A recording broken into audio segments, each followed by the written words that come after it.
Ken Willis. Godwin Kelly. NASCAR This Week. Daytona Beach News Journal Tuesday mornings in your newspaper.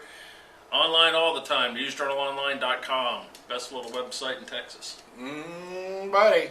Everywhere else too. Yeah. All right, looking back at Bristol. Looking ahead at Michigan. Give me one thing we learned at Bristol. Bristol. Chevy. One of the three things we Chevy can win at Bristol. Believe it or not. Had it really been a while? Yeah, it's been since 2013. And who was in that Chevy? Who was in that Chevy? That was Casey Kane. Yep. And if you go who back, was in this Chevy? Well, this was Mr. Harvick. Yeah. But if you go back, Casey Kane, that rings a bell. Okay, so who did he used to race for? Well, got it. All right, go ahead with it. So 2000, we'll pick on him 2008. Yeah. The guy who won in a Chevy. That one of the 4 wins since 2008. Jeff Burton. Wow. Who was calling the race. Well, it's been a while. Yeah. All right, we're going to Michigan. Going to Michigan next week.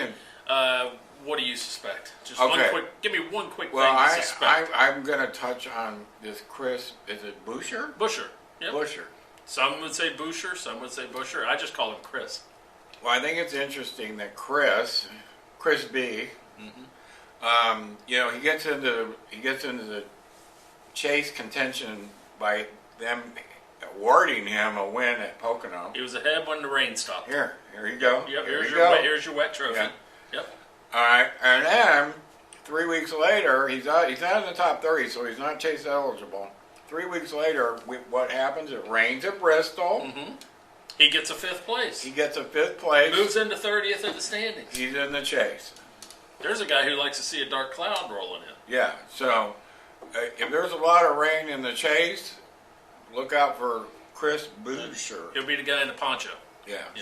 All right, top 10 driver rankings. A little bit different, but not entirely different. In this week's Q&A, we take a look at resin and rosin and the differences therein. Yes, now we'll go into my thing that I had planned to go into, but I'm going to tell you my favorite for Michigan. Yeah. The Cavs. I like the Cavs. Well, he's a Michigan boy. Yeah. Well, Ford always does well at Michigan. Logano won there back, 9 weeks ago. they're kind of like Pocono, Kaz is from Michigan. His team owner Roger Penske could have probably been governor of Michigan at one point. Right. Yeah. So all signs are pointing to Brad Keselowski in the number 2. The number 2 Ford. Unless it rains, then it's Chris. Then it's Buescher. Or Chris. Or Chris Buescher. All right. NewsJournalOnline.com, and in your Tuesday morning news journal in your driveway or your 7-Eleven rack, it's NASCAR This Week. And I beg you to go see our new website because it is beautiful. It is a beautiful thing. Hate to see a man beg, but what the heck. All right, till next week, Ken Willis. Godwin Kelly. See ya.